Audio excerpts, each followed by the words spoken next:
தம்பி இந்த பாட்டை போட்டு விட்றா டேய். உழைப்பாளி இல்லாத நாடுதான் எங்கும் இல்லையா அரஹோயா. என்ன படுத்து பாட்டெல்லாம் பயங்கரமாக இருக்குது, என்ன விசேஷம் அப்படின்னு கேட்டால் நீங்கள் எல்லாத்துக்கும் தெரிஞ்ச மாதிரி இன்றைக்கி மே 1 உழைப்பாளர் தினம். அதை பற்றி தான் இன்றைக்கி நம்ம இந்த பாட்காஸ்ட்டில் பேச போகிறேன். அதாகப்பட்டது என்ன அப்படின்னா, இந்த மே 1 அப்படிங்கிறது இன்றைக்கி இந்த வருஷம் 2025 பார்த்தீங்க அப்படின்னா ஒரு வீக்லி ஹாலிடே மாதிரி போயிடுச்சு. அதாவதுன்னா இப்போ வியாழக்கிழமை மே 1, வியாழன் வெள்ளி 4 லீவு போட்டோன்னு வச்சுக்கோங்களேன். வியாழன் வெள்ளி 2 நாள் லீவாக போச்சு, சனி ஞாயிறு லீவு. திங்கக்கிழமை ஆஃபீஸ் போனால் போதுமாப்பில் அப்படின்னு ஒரு கட்டத்தில் நம்ம போயிட்டுருக்கோம். பட் இந்த மே 1க்கு பின்னாடி என்ன காரணங்கள் இருக்கிறது, எதனால் இந்த மே 1 அப்படின்றது தான் இன்றைக்கி நாமக்கெல்லாம் இந்த மே 1 அப்படின்னு சொன்னாலுமே ஞாபகம் வரக்கூடிய விஷயங்கள் அப்படின்னா மொதல் விஷயம் ஏகேவோட பிறந்தநாள் ஆஹா அப்படின்ட்டு. ரெண்டாவது உழைப்பாளர்னா ஸ்கூல் காலேஜஸ்லாம் லீவ் கவர்மெண்ட் ஹாலிடே அப்படின்ட்டு நமக்கு அதுதான் ஞாபகம் வரும். பட் இதுக்கு பின்னாடி நம்ம என்ன யோசிச்சுட்டு இருக்கோம், என்னமா பண்ணிகிட்ருக்கோம் அப்படிங்கிறது தான். ஸோ இன்றைக்கி இதுக்கு பின்னாடி இருக்க கதையை தான் நம்ம இன்றைக்கி கேட்க போகிறோம். எஸ், நீங்கள் கேட்டுட்டு இருக்கிறது கதை நானும் போட்காஸ்ட். நான் உங்கள் பாரத் பேசிகிட்டு இருக்கேன். அண்ட் எப்போதும் போல் நம்ம லைஃப்பை ரொம்ப சுவாரஸ்யமாக ஜிங்காலாவாக பயன்படுத்திக்கிட்டு அப்படி ஜம்முன்னு வாழ பழகுங்க. அண்டு இந்த கதையெல்லாம் நம்ம ஸ்டார்ட் பண்ணுறதுக்கு முன்னாடி கிமியா 900 அப்படிலாம் ஆரம்பிக்கிறதுக்கு முன்னாடி நம்ம ஸ்டார்டிங்கில் இங்கேருந்து பேசிக்கலே போகலாம். அதாவது 1890 அந்த வருஷத்தில் அமெரிக்காவில் சிக்காகோங்கிற ஊரில் ஒரு இந்த லேபர் மூமெண்ட்டுன்னு ஒன்று சொன்னாங்க. ஹை மார்க்கெட்டில் ப்ரொட்டஸ்ட் பண்ணாங்க, போராட்டம் பண்ணாங்க. அப்போது அந்த சமயத்தில் என்ன பண்ணாங்க அப்படின்னா, ஒரே ஒரு லேபர், அதாவது ஒரு கூட்டம் தான், அந்த கூட்டத்தை ரெப்ரசன்ட் பண்ணி ஒரு லேபர், அந்த ஒரு லேபர் கேட்ட கேள்வி தான் இன்றைக்கி இந்த மே 1 அப்படிங்கிறது இவ்வளோ பெரிய ஆலமரமாக வளர்ந்து இன்றைக்கி பெருசாகவே இருக்குது. அந்த மே 1 அன்னைக்கு அவர் என்ன ஒரு கேள்வி கேட்டார் அப்படின்னா, நாங்கள் 12 மணி நேரம் வேலை செய்யணுமா, நாங்கள் மனுஷங்களா இல்லை மிஷினா அப்படின்னு ஒரே ஒரு கேள்வி கேட்டாப்புல. ஸோ அந்த கேள்விக்கு அதுக்கப்புறம் தான் ஒரு பிரச்சனைங்கிறது ஒரு ஆணிவாரம் போட்டு தேங்காய் உடச்சதுக்கு அந்த கேள்வி தான் காரணம். ஸோ அதுக்கப்புறம் என்ன அது பயங்கரமாக வெடித்து சிதறி அது ஒரு பெரிய போராட்டத்தின் வெற்றியாக அமைஞ்சது தான் அந்த மே 1 உழைப்பாளர் தினம் அப்படின்னு சொல்கிறது. ஸோ அந்த உழைப்பாளர் தினத்துக்கு அன்றைக்கி நமக்குலாம் இன்றைக்கி என்ன தெரியும், மிஞ்சி போனால் வாட்ஸ்அப்பில் போய் நம்ம ஸ்டேட்டஸ் போடுறோம், யாருக்கு போடுறோன்னே தெரிய மாட்டேங்குது. அப்படி ஒரு கதை. நான் எப்போதும் போல சொல்கிறது தான், நம்ம சோஷியல் மீடியாவில் என்னெல்லாம் பண்ணக்கூடாது, எப்படிலாம் இருக்கலாம் வைக்கலாம் அப்படின்ட்டு நம்ம சில விஷயங்கள் ஆசைப்படுவோம், அதை வைப்போம். பட் அதை ஃபாலோ பண்ணுறோமான்னு கேட்டால் இல்லை. நியூ இயர் ரெசல்யூஷன் மாதிரி அது எப்போ வேணால் எடுத்துக்கிட்டே போவோம். நான் அப்போவே சொன்னது தான், தம்பி வாழ்கிறது எப்போ வேணால் வாழலாம், அதுக்காக ரெசல்யூஷன் எடுத்தால் வாழணும் இல்லை, நான் இப்போ நினச்சாலும் நான் இப்போ நிப்பாட்டுறது தான் அப்படிங்கிறது தான் கதை.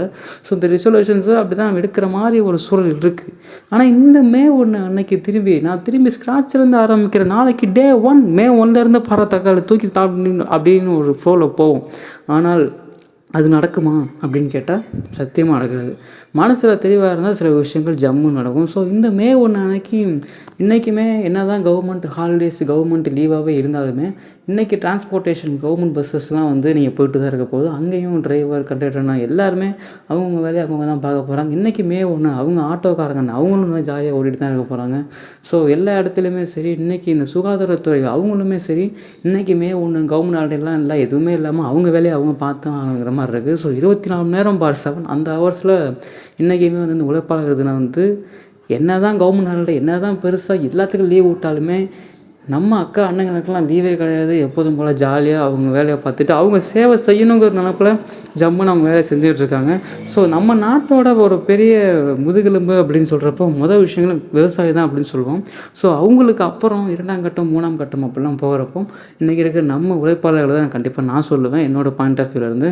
ஸோ அப்படிப்பட்ட அவங்களுக்கு நம்ம கதை நானும் சார்பாக ஒரு பெரிய கிராண்ட் சல்யூட். அண்ட் அடுத்த கட்ட நடவடிக்கைகள் என்ன பண்ண போகிற அப்படின்னா, நிறைய விஷயங்கள் உலகம் மாறிக்கிட்டே வருது. இந்த ஜென்ரேஷன் கேப்புங்கிறது இருக்குல்ல, அது கூட நானே பார்க்குறேன், நல்லாவே டெவலப் ஆகுது. ஸோ அது அடுத்த வரக்கூடிய எபிசோடில் ஜாலி நானும் பேசிட்டே வரேன். இந்த இடையில நம்ம போன சாட்டர்டே ஒரு எபிசோடு போடல, அதுக்கே எத்தனை பேர் கேள்வி வைக்கிறேன். எனக்கு ரொம்ப பெருமையாக இருக்குது ஃப்ரான்ஸ் அப்படின்னு சொல்லலாம். பட் அதான் உண்மை. அது கொஞ்சம் உடல்நிலை சரியில்லாத காரணத்தினால எதுவும் பண்ண முடியல. பட் இனி அடுத்த வரக்கூடிய எபிசோட்ஸை இன்னும் கொஞ்சம் எஃபெக்டிவாக கொண்டு வர பார்க்குறேன் இதே மாதிரி. அண்ட் வேறு ஏதாவது நீங்கள் சொல்லணும் அப்படின்னா இன்ஸ்டாகிராமில் போய் _பாரத் _editor_ அந்த ஐடிக்கு போய் டிஎம் பண்ணுங்கள். அண்ட் இன்ஸ்டாகிராம்லேயும் சில க்ரியேட்டிவிட்டியான போஸ்ட் உங்களை என்கேஜ் பண்ணுறது அளவுக்கு நானும் போட்டுட்டு தான் இருக்கேன். ஸோ அதையுமே செக் அவுட் பண்ணுங்கள். அண்ட் யூடியூப்லேயுமே நம்மளோட அனிமேஷன் ஃபிலிம் மியூசிக் வீடியோஸ் எல்லாமே யூடியூப்லேயே வந்துட்டு இருக்கு. ஸோ அதையுமே எல்லாம் ஜாலியாக என்ஜாய் பண்ணுங்கள். அண்டு வேறு ஏதாவது இதை பற்றி பேசணும் அப்படின்னு ஏதாவது தோணும் அதையுமே சொல்லுங்கள், அதை பற்றி கண்டிப்பாக பேசுவோம். ஏன்னா அது மாதிரி பேசப்பட்ட பொருட்கள் எபிசோடு தான் 2K கதை அப்படி தான் பேசணும் நம்ம. ஸோ இதுக்கு அடுத்து என்ன பண்ண போகிற அப்படிங்கிற ஒரு கேள்வி வருதுல்ல, வாட் நெக்ஸ்ட் அப்படிங்கிறது. இந்த வாட் நெக்ஸ்ட் அப்படிங்கிறது இந்த அடுத்த காலேஜ் முடித்ததுக்கப்புறம் அந்த கேள்வி கண்டிப்பாக வருது. அந்த கேள்வி எனக்குமே வந்துடுச்சு. ஸோ அதை பற்றி அடுத்தடுத்த போட்காஸ்ட்டில் நானும் உங்கள்கிட்ட என்னென்னு சொல்கிறேன். ஸோ இந்த மே 1 ரொம்பலாம் ஃபோன் பார்க்காம ரொம்பலாம் அப்படி இப்படின்னு ரொம்ப சோம்பேறித்தனமாக இருக்காமல் உழைங்க, ஜாலியாக இருங்க, ஜஸ்ட் ஹார்ட் ஒர்க்கும் பண்ணுங்கள்.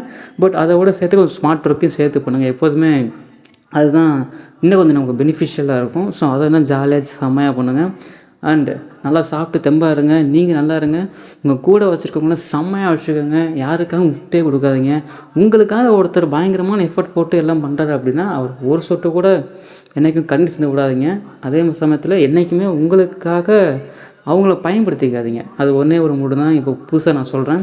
So all time any time favourite my dialogue. So ஜாலியாக இருங்க, ஜம்முன்னு இருங்க, நீங்கள் நல்லா இருங்க, அவங்க கூட கொஞ்சம் செம்மையாக வச்சுக்கோங்க. லைஃப் வில் ஜிங்காலா மம்மு. அண்ட் அடுத்த எபிசோடில் உங்களை காதுகிட்ட வர்ற வரைக்கும் உங்களிருந்து விடைபெறுகிறது நான் பாரத். அண்ட் நீங்கள் கேட்டுக்கிட்டு இருக்கிறது கதையும் நானும் பாட்காஸ்ட்டு.